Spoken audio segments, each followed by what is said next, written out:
नमस्कार, मैं हूं आपके साथ इंशान। नेशनल लूडो 24 पे आप सभी का बहुत बहुत स्वागत है। बता दें ये खबर उत्तर प्रदेश के फिरोजाबाद। आज फिरोजाबाद के पालीवाल हॉल में एक शाम शहीदों के नाम आयोजित हुआ कार्यक्रम। जनपद के कई समाज सेवी संगठन, उद्योगपति एवं शिक्षण संस्थानों के लोगों ने लिया भाग। देश के लिए शहीद हुए परिवारों के सम्मान में शहीदों के परिवारजनों को शॉल, स्मृति चिन्ह भेंट कर उनका सम्मान किया गया। सामाजिक संस्थानों द्वारा आयोजित कार्यक्रम में स्कूली बच्चों ने भी बढ़ चढ़ कर हिस्सा लिया। कई सांस्कृतिक धार्मिक आयोजन पेश किए। वहीं शहर के कुछ कलाकारों ने देश के वीर शहीदों के नाम राष्ट्रगान भी गाए। रिपोर्ट ऋषि पंडित। ये आज जो असलम भोला जी के द्वारा ये कार्यक्रम आयोजित करा गया है, एक शाम शहीदों के नाम। इस कार्यक्रम को हम इसकी क्या अनुभूति लेके जाएंगे और क्या अनुभूति दे के जाएंगे, इसकी कोई मैं व्याख्या नहीं कर सकती हूँ शब्दों में। इतना अच्छा कार्यक्रम है। जो सैनिक हमारे देश पे डटे हुए हैं, अपने परिवारों को छोड़ के, वो हमारे लिए लड़ाई लड़ रहे हैं वहाँ पे, हमारे लिए हमको सुरक्षा प्रदान कर रहे हैं वहाँ पे, और उनका पूरा जीवन बहुत संघर्षपूर्ण होता है।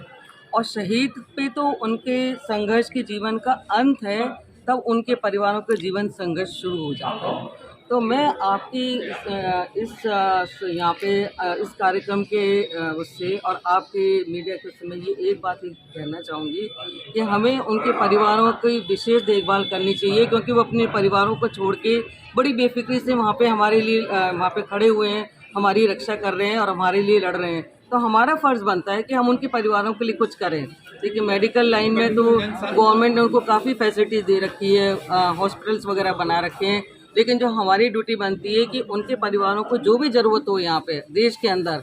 एक तो क्राइम, मेरे को बहुत बुरा लगता है कि उनके परिवार के अगेंस्ट अगर कोई क्राइम होता है, हमें ये बहुत विशेष ध्यान रखना चाहिए कि उनके परिवारों को हम जैसे हम अपने बच्चों को फूलों की तरह सहीज के रखते हैं, ऐसे उनके परिवारों को सहीज के रखते हैं।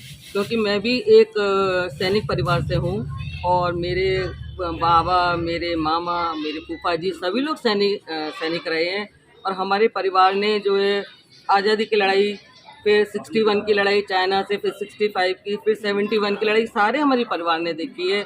और उस समय उस दर्द को झेला भी है कि जब अपने लोग वहाँ पे बॉर्डर पे लड़ रहे होते हैं तो परिवारों का क्या हो। आज एक शाम शहीदों के नाम है। कल सुभाष चंद्र बोस की जयंती है, उसकी पूर्व संध्या पर भाई असलम भोला जी ने इस कार्यक्रम को आयोजित किया है और ये कार्यक्रम इस तरह के आयोजित करते रहते हैं। आज हमारे देश के सैनिक सीमा पर बेपरवाह होकर के और शत्रुओं के दांत खट्टे करते हैं। हमारे कई सैनिकों का बलिदान हुआ है, कई क्रांतिकारियों ने बलिदान किया है। हमें कम से कम उनको याद तो करना चाहिए, और आज याद करने का एक माध्यम भोला जी ने बनाया है। हम उन शहीदों के प्रति बहुत ही विनम्रता से नमन करते हैं और उनको श्रद्धांजलि भी देते हैं, क्योंकि आज़ादी का इतिहास कहीं काली स्याही लिख पाती है और इसको लिखने के लिए खून की नदी बहाई जाती है। ये आज़ादी का इतिहास सुभाष चंद्र बोस ने लिखा था, आज़ादी का इतिहास सरदार भगत सिंह ने लिखा था, आज़ादी का इतिहास चंद्रशेखर आज़ाद ने लिखा था, आज़ादी का इतिहास अशफाक उल्लाह खान ने लिखा था, आज़ादी का इतिहास रोशन सिंह ने लिखा था, और आज़ादी का इतिहास हमारे देश के ये सैनिक लड़ रहे हैं, लिख रहे हैं, जो सीमा पर पूरी शक्ति के साथ भारत माता की रक्षा कर रहे हैं। बस इन्हीं शब्दों के साथ मैं उन सैनिकों को बहुत हौसला अफजाई हम लोग करते हैं कि आप सीमा पर पूरी शक्ति और ताकत के साथ भारत माता की रक्षा करते रहें, और अंदर से हम आपको देशभक्ति का एक जज्बा यहाँ से देते रहेंगे। धन्यवाद।